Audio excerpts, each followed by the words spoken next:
welcome to my channel. What's up, ako po ay samanin niyo ako. Ako'y magluluto ng sardinas with alugbate. Ayan po. Hiwa muna tayo ng sibuyas, bawang.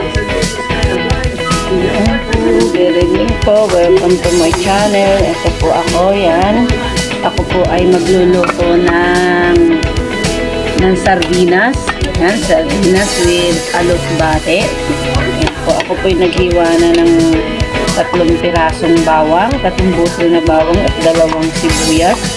Ayan po. Ito po ay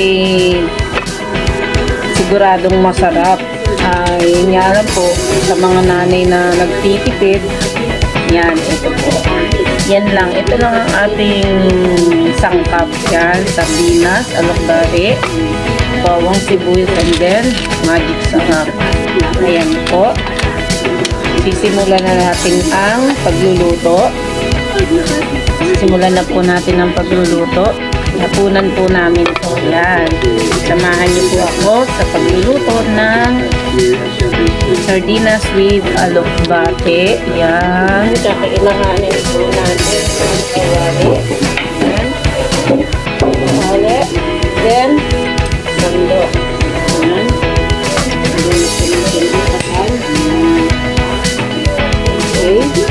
Painitin lang po natin ang kawali ng hindi. Yan. Then, lagyan natin ang kaunti ito para hindi masyadong cholesterol. Then, gigisa na po tayo ng bawang sibuyas. Medyo madilim po dito sa aming kalanan. Ayan. Okay, lalagay na po natin ang bawang. Ayan. Lagyan na po natin ang bawang. Ayan. Ayan. Na po natin ang sibuyas. Ayan po. Sa mga nanay pong nagtitipid, yan. Ito po, 2 sangkap lang, mura lang. Magkano lang ang sardinas? 26. At yun naman pong alugbate ay nahingi lang natin sa kapitbahay. Yan, sa mga bakuran. Sa bakuran po ng kapitbahay. Yan. Sardinas.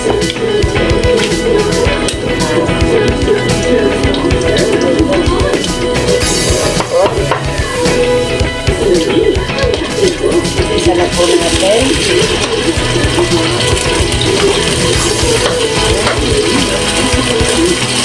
Yan po natin.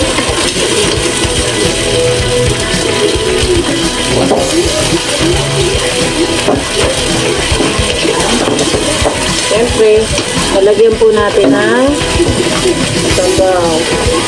Lagay po. Ilagyan ko lang siya ng 3 latang sabaw. Yung lata po ng sardinas, yun na po ang pinagsukakan ko. Ayan. Then, syempre, talagyan na natin ang magic sarap. Okay? Yan po, nailagay ko na ang magic sarap. Ihintayin lang natin siyang kumulo. Pupuliin lang po natin siya. Ayan. Ayan, hindi pa man po ay masarap na. Okay. Ayan. Kumukulo na. Kumukulo na po siya. Ayan. Then, ayan. Yan, ang sarap po niya. Ilalagay na po natin ang alugbate. Ayan. Yan po ay siguradong masarap. Ayan.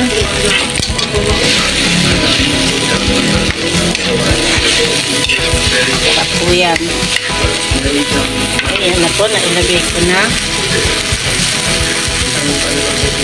Ilagay ko na po ang alugbate. fish product. Ayan po, tapos na. Luto na po. Ayan, ang sarap. Dahil po dyan, masarap to kainin pagka mainit. Kaya kakain na kami.